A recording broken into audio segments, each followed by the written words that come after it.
ফেরলাম খবরে। ফেরাদ হাকিমকে অভিযুক্ত বলে আক্রমণ অমিত শাহের। কলকাতায় এসে ফেরাদ হাকিমকে আক্রমণ অমিত শাহের। দুর্নীতি প্রসঙ্গে তৃণমূলকে শাহিত। পার্থ থেকে জ্যোতিপ্রিয় সবাই জেল ফেরত বলেন শাহ। কুণাল ঘোষ জেল খেটে এসেছেন বলেন শাহ। ফেরাদ হাকিমও অভিযুক্ত, তীব্র কটাক্ষ অমিত শাহের। चैटर्जी जेल में जाते हैं, ज्योतिप्रिय मलिक जेल में जाते हैं, अनुव्रत मंडल जेल में जाते हैं, जीवन कृष्ण शाह जेल में जाते हैं, माणिक भट्टाचार्य जेल में जाते हैं, चंद्रनाथ सिन्हा जेल में जाते हैं, परेश पाल जेल में जाते हैं, कुंतल घोष जेल में जाते हैं, फिरहाद हकीम वो भी आरोपी बनाए जाते हैं, शोभन चैटर्जी आरोपी बनाए जाते हैं, कुणाल घोष 3 साल जेल में रहकर आते हैं। और आप कहती है कि भ्रष्टाचार नहीं हो, आंख मूंद लिए ही हो भ्रष्टाचार के लिए। मगर बंगाल की जनता अपनी आंख बंद कर कर नहीं बैठी है। गरीब बंगाल की जनता के अधिकार का पैसा आपकी कैडर की भेंट चढ़ रहा है। आपको इसको जवाब देना पड़े। पार्थो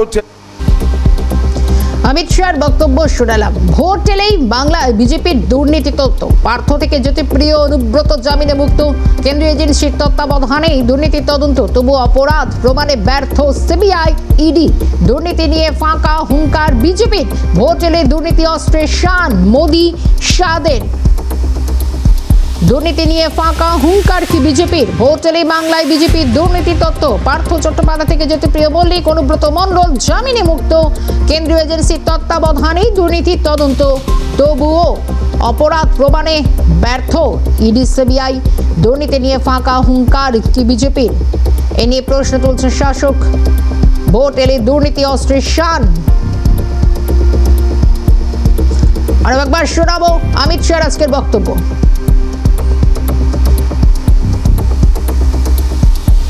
पार्थो चैटर्जी जेल में जाते हैं, ज्योतिप्रिय मलिक जेल में जाते हैं, अनुव्रत मंडल जेल में जाते हैं, जीवन कृष्ण शाह जेल में जाते हैं, माणिक भट्टाचार्य जेल में जाते हैं, चंद्रनाथ सिन्हा जेल में जाते हैं, परेश पाल जेल में जाते हैं, कुंतल घोष जेल में जाते हैं, फिरहाद हकीम वो भी आरोपी बनाए जाते हैं, शोभन चैटर्जी आरोपी बनाए जाते हैं, कुणाल घोष 3 साल जेल में रहकर आते हैं। और आप कहती है कि भ्रष्टाचार नहीं हो, आंख मूंद लिए ही हो भ्रष्टाचार के लिए। मगर बंगाल की जनता अपनी आंख बंद कर कर नहीं बैठी है। गरीब बंगाल की जनता के अधिकार का पैसा आपकी कैडर की भेंट चढ़ रहा है। आपको इसको जवाब देना पड़े। पार्थो चैटर्जी একদিকে 26-এর ভোটে অনুপ্রবেশী ইস্যু, এসআইআর আবহে বার্তা দিয়েছেন অমিত শাহ, অন্যদিকে এবং দুর্নীতি প্রসঙ্গে কড়া বার্তা দিয়েছেন অমিত শাহ স্বরাষ্ট্রমন্ত্রী। একদিকে বাংলা জুড়ে চলছে এসআইআর, শুনানি প্রক্রিয়া শুরু হচ্ছে এবং এই আবহে অনুপ্রবেশকেও যেরকম হাতিয়ার করেছেন অমিত শাহ, সঙ্গে ভোট এলে কি দুর্নীতি অস্ত্রের শান। বিজেপির দুর্নীতির তথ্য সামনে আসে। ভোট এলেই বাংলায় বিজেপির দুর্নীতির তত্ত্ব। পার্থ চট্টোপাধ্যায় থেকে জ্যোতিপ্রিয় মল্লিক, অনুব্রত মণ্ডল যারা জামিনে মুক্ত। কেন্দ্রীয় এজেন্সির তত্ত্বাবধানে দুর্নীতির তদন্ত, তবু অপরাধ প্রমাণে ব্যর্থ ইডি সিবিআই। দুর্নীতি নিয়ে কি ফাঁকা হুঙ্কার বিজেপির? উঠছে বিভিন্ন প্রশ্ন। ভোট এলে দুর্নীতি তথ্যে শান বিজেপির। অমিত শাহ যে একদিকে অনুপ্রবেশ ইস্যুতে তার বক্তব্যে উঠে এসেছে, অন্যদিকে দুর্নীতি ইস্যুতে রাজ্যের শাসক শিবিরকে যথেষ্ট আক্রমণ শানিয়েছেন কেন্দ্রীয় স্বরাষ্ট্রমন্ত্রী অমিত শাহ। পার্থ চট্টোপাধ্যায়, জ্যোতিপ্রিয় মল্লিক, অনুব্রত মণ্ডল, এমনকি কুণাল ঘোষ, তিনিও 3 বছর জেলে থেকেছেন। কেন্দ্রীয় এজেন্সির তত্ত্বাবধানেই দুর্নীতির এই তদন্ত। তাহলে ভোট এলে বাংলায় বিজেপির এই দুর্নীতি তথ্য সামনে আসছে, এ নিয়ে প্রশ্ন উঠছে। কিন্তু বাংলা এবং একাধিক বিভিন্ন মহল তারাও প্রশ্ন করছে, তাহলে কি দুর্নীতি তত্ত্বে শান এবং অপরাধ প্রমাণে ব্যর্থ সিবিআই ইডি?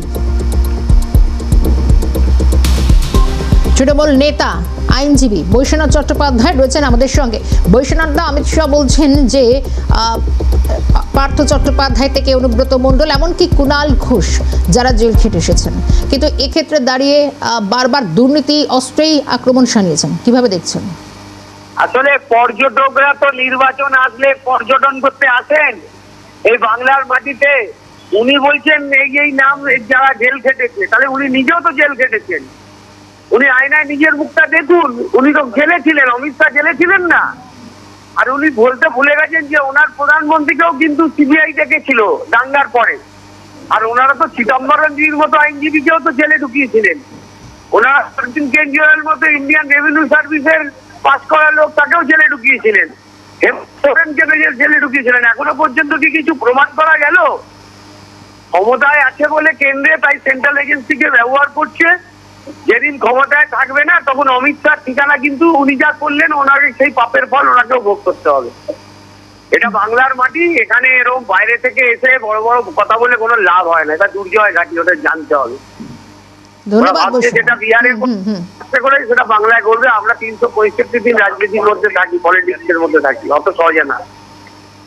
ধন্যবাদ বৈশ্বনাথ সময় দেওয়ার জন্য।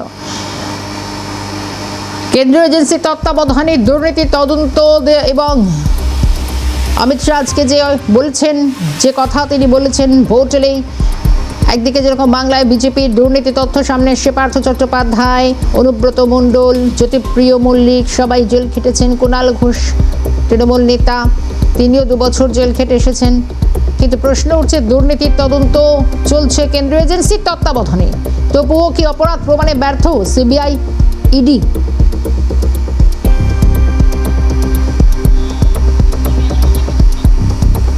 কংগ্রেস মুখপাত্র সুমন রায় চৌধুরী রয়েছেন আমাদের সঙ্গে টেলিফোন লাইনে। সুমন দা, যখন অমিত শাহ বলছেন যে পার্থ চট্টোপাধ্যায় থেকে অনুব্রত মণ্ডল তিনিও জামিনে রয়েছেন, সঙ্গে কুণাল ঘোষ তিনিও 3 বছর জেল খেটে এসেছেন, এবং এই অভিযোগেই অভিযুক্ত হচ্ছে ফিরহাদ হাকিম, কিন্তু প্রশ্ন হচ্ছে কি ভোট আসলেই বারবারই দুর্নীতির তথ্য, বিজেপির হুঙ্কার কিভাবে দেখছেন?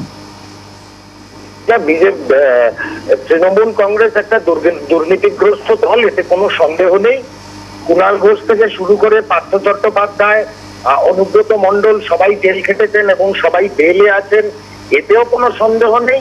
কিন্তু প্রশ্ন একটা জায়গায়, এই ধরনের ভয়ঙ্কর ভয়ঙ্কর অপরাধ করে এরা বেল পাচ্ছে কি করে? অমিত শাহর অধীন এবং প্রধানমন্ত্রীর দপ্তরের অধীন বিভিন্ন তদন্তকারী সংস্থা কেন সঠিক তদন্ত করে নথি জমা দিতে পারছে না আদালতের সামনে? তারা স্লো চলছে বলেই, কোনো একটা ইশারাতে তারা স্লো চলছে বলেই না আজকে এই ধরনের ভয়ঙ্কর তৃণমূলী অপরাধীগুলো বেল পেয়ে যাচ্ছে। তা আমি যদি বলি যে বিজেপি সরকার এবং তার তদন্তকারী সংস্থা এই তৃণমূলের অপরাধীগুলোকে বেল পেতে সাহায্য করছে, আমি কি ভুল বলবো? আমার তো মনে হয় না আমি কোনো ভুল বলবো। এদের মমতা বন্দ্যোপাধ্যায় এবং নরেন্দ্র মোদীর একটা ট্যাসিট আন্ডারস্ট্যান্ডিং আছে যে যত যাই অপরাধ করুক, তোমার সরকার থাকবে, তোমার চোরগুলোকে আমি বেল পাইয়ে দেবো। এই ধরনের আন্ডারস্ট্যান্ডিং এর উপরে ভিত্তি করে এই ঘটনাগুলো ঘটছে। আর অমিত শাহকে জিজ্ঞেস করুন আপনার দলের কতজন লোক অপরাধ করেছে, ইদানিং কালে দেখা গেছে তারা কতজন লোক বেল পেয়েছে, কাদের কাদের আপনি মালা করিয়েছেন, সেই উত্তরগুলো তো অমিত শাহকে দিতে হবে। এই তৃণমূল কংগ্রেস আর ভারতীয় জনতা পার্টি হচ্ছে একটা কয়েনের এপিট আর ওপিট, দুটোই অপরাধী দল, কিন্তু অপরাধের আঙ্গিক গুলো আলাদা। সেই জন্য এরা এই যে মক ফাইট করে যাচ্ছে নিজেদের মধ্যে, এতে বাংলার মানুষ একটুও অবাক হচ্ছে না। ধন্যবাদ সুমনদা। এই মুহূর্তে আরো একজন টেলিফোন লাইনে রয়েছেন আমাদের সঙ্গে, সিপিএম সাংসদ বিকাশ রঞ্জন ভট্টাচার্য। বিকাশ রঞ্জন বাবু, যে ঘটনাটা সেটা হচ্ছে যে কুণাল ঘোষ থেকে শুরু করে পার্থ চট্টোপাধ্যায়, জ্যোতিপ্রিয় মল্লিক, তারা প্রত্যেকেই জেল খেটে এসেছেন। বলছেন অমিত শাহ, ফিরহাদ হাকিমও অভিযুক্ত, কিন্তু বারবার কেন্দ্রীয় এজেন্সি দিয়ে তো তত্ত্বাবধানে এই তদন্তগুলো চলছে, বারবার বিজেপির ভোট লাশের দুর্নীতির তথ্য সামনে আনা, কিভাবে দেখছেন? তিনি অমিত শাহ তো বললেন না ওদের নেতা শুভেন্দু অভিযুক্ত, ফিরহাদ হাকিম, শুভেন্দু, এরা সকলেই তো একইভাবেই দুর্নীতিগ্রস্ত হয়ে টাকা নিচ্ছিলেন হাত পেতে। সেটা বলতে কি অমিত শাহের কষ্ট হলো নাকি? অমিত শাহ ওর ছোট ভাই দিদির ছেলে মেয়েদের গালাগালি করছে, উনি নিজেও তো জেল খেটেছিলেন এক সময়। দুটি দলই হচ্ছে দুর্নীতিগ্রস্ত, আপাদমস্তক দুর্নীতিগ্রস্ত বিজেপি এবং তৃণমূল। নির্বাচনের আগে এখানে এসে বড় বড় কথা বলছেন। ইতিপূর্বে নির্বাচনের আগে তিনি বলেছিলেন আমাদের ভোট দিলে আমরা 3 মাসের মধ্যে সারদা নারদা সব তদন্ত করে দেবো। আসলে এই দলটার ডিএনএ হচ্ছে অসত্য কথা বলা, বিভ্রান্ত করা, এবং একেবারে তুলনামূলক ভাবে দুদলই এখন একে ওকে গালাগালি করবেন। উনি তো মনে মনে এসে এখানে মমতাকে ধন্যবাদ জানিয়ে গেলেন গোপনে, যে তিনি সরকারি জমি দিয়ে দুর্গা মন্দির করছেন, জগন্নাথ মন্দির করছেন। এই গোপন বার্তাকে উনি দিয়ে গেলেন, আর মুখে সামনে আপনাদের সামনে এই সমস্ত বড় বড় অবাস্তব অবৈজ্ঞানিক কথা বলে গেলেন। ধন্যবাদ বিকাশ রঞ্জন বাবু।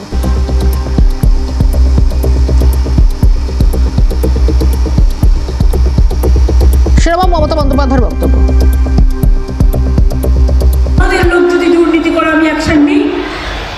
তোমরাও তো 4 জনকে অ্যারেস্ট করেছিলে, কিন্তু জেলে তো রাখতে পারোনি। তারা ছাড়া পেল কি করে? উত্তর দাও।